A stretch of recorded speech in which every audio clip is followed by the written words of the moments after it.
Now we're going to talk about dates. How do you set up a date with a girl where it goes successful, not only in the sense that she wants to have sex with you, but also so that you can build an awesome connection with her so that you guys can continue the relationship? The most important thing is to bring her somewhere that you enjoy. A lot of guys will go on a date and they'll think, okay, I should take her to a fancy restaurant or go somewhere really expensive. But if you don't truly enjoy that, she's not either. Doing something cheap that you actually enjoy is 1,000 times better than taking her to a fancy restaurant that you don't like that much. Even when you talk about doing something cheap, though, right? A lot of people think, oh, I should take her out for coffee. But if you don't like coffee and you don't like drinking tea, don't take her out to that. I used to work at Starbucks, so I'm like addicted to coffee, and I like to take girls to really weird coffee shops around here. And I love tea too, because I think it's just my genetics, Asian people. But I take them to tea houses and coffee places, and one, it's cheap. Two, I actually enjoy it. So when I enjoy something, again, I'm gonna be polarizing. I'm gonna tell her, this is how this coffee is made. This is how this tea is made. It's coming from like this origin. Here's the difference between coffee that comes from Hawaii versus Ethiopia versus whatever. And she can sense from you that this guy actually enjoys coffee. Yeah, he's not just taking me here because he thinks this is what a date is supposed to be. Exactly. She doesn't give a shit where the coffee's coming from, but the fact that I'm kind of bringing her into my world, she appreciates that. And vice versa. If you have a girl who's really cool, sometimes, especially on the second or third date, the first date, society says a guy should lead, right? So you usually take her on, you bring her into your world. But when I see a girl multiple times, a lot of times they'll say, hey, I want to show you something. And they'll take me into their world. And that's just equally as cool. One of my favorite dates is actually just going for a walk. I genuinely enjoy going out for a walk in interesting areas. So I live in a city and there's a lot of interesting things to do in a city, and you don't necessarily have to go inside anywhere. It's more like you're walking down the street and you're kind of people watching and sightseeing. And I can tell you right now, 95% of my dates are just me taking the girl for a walk. And this might be very surprising to a lot of you because you might think that's not a date. But almost every single one of my walk dates ends with me and the girl hooking up. But it's not because of the actual walk, it's because I'm doing something that I enjoy.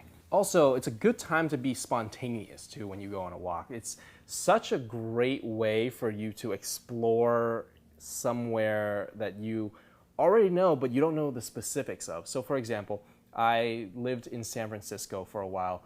And although I lived there and I knew my surroundings in the general sense, you know, I knew where the big clubs were, where all the big tourist places were.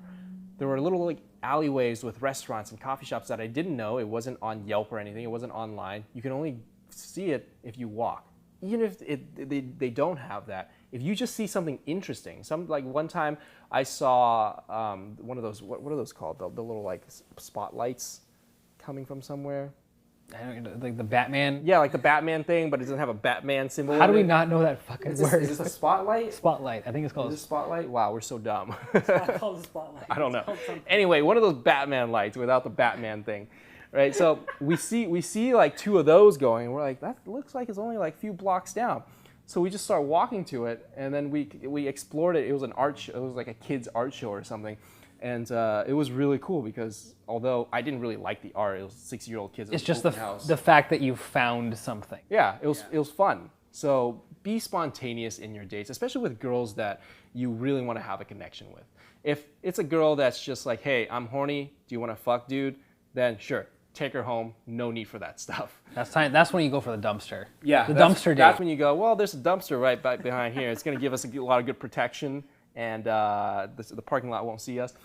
So, but if it's a girl that you actually like and you want to continue the relationship, go on some good dates. And if you don't have any ideas for dates, we have a whole podcast dedicated to awesome date ideas. And we just give you the best dates we've ever been on and the dates that we continue to go on, because not only is it our favorite, but there are dates that you can change up every now and then. For example, the walk, right? The date is a walk, but the walk is never the same. Also, these are dates that work because we've tried them over and over and over again. So you're getting ideas that have been tested and proven. So the Date Ideas podcast is an hour-long podcast, and we give you the best dates. It's in chapter 16 of Project Go. But another interesting one is our Date to Sex podcast, which we tell you how to go from a date to actually having sex with a girl and bringing her back to your house, what kind of things you can do, how you can set up your room, all of that good stuff. And it's in the God Mode pack because it's a little bit more advanced. But again, for the newbies, when you listen to this, you're gonna know exactly what to do ahead of time, and you're gonna be like, wow, this motivates me to do more. And for the intermediate and advanced guys, you're gonna hear things where you just say, dude, I can't believe I didn't think about that. I can't believe I didn't do that. And you're gonna implement it into your game and just get laid that much easier. There are a lot of subtleties that go into having sex with a girl that you're on a date with. I want to show you a short clip from the Date to Sex podcast that explains one of these subtleties. And you know, there's something that I do now at this point where I'm at where I actually tell the girl that we're not having sex tonight. Have you guys ever tried that? I have not actually. I've done that a few times, but never like consciously. I think it's always just like as a joke. Oh. And I say it as like a joke that she was thinking. Yeah, of saying to me. Exactly. No. Oh, okay. That's exactly the way you do it. If you think she's going to say it, you say it before she does. Yeah, I never like pre-planned it to think, all right, I'm going to say it on this date just to see how it works. I've pre-planned it. Yeah. And it's worked in your favor? Yes, very well, actually. Nice. That's a pretty good line. I might try that, actually. The last date I went on. You know we're not having sex tonight, right? You know I'm not going to stick my penis into your vagina and thrust multiple times back and forth. Shit! Until you come. That's even better. Fuck. No, that's seriously better. So this works the best if the girl, if you've already made out with her and you think that sex is a possibility sometime in your interaction with this girl. If you know it's going to happen eventually, but you really want to turn her on, the best thing to do is to say, we're not going to have sex tonight. And actually act like you're not going to have sex tonight until she's going fucking crazy. And the last girl I had a date with, she was pretty prude. Is prudish a word? Yeah. Okay. She was pretty prudish. And is that? Whatever. You know what I'm talking about. Okay. Prude is you guys word, know so she's prude-like. Prude. She was prude-like, and but we did make out. So I knew that she was hiding her sexual energy, I guess, whatever. She was hiding it. And we were sitting on my couch in my room, and I said to her, I just want you to know that just because we made out, we're not going to have sex tonight. That doesn't mean we're having sex. She's like, you thought that was going to be a possibility? Of course not. I was like, yeah, of course. Like, we're not going to do it. And then we start making out some more. And then she starts coming on to me, whereas before I was coming on to her. And after like 20 or so minutes of making out, she's like, can we move? Like, what do you mean? And then she just like looks at my bed. And then we get on the bed, and then she starts saying, can we please have sex? She asked me to please have sex after I said we're not having sex. And you still said no. Well, at that point, it's impossible to say no. I'm pretty sure.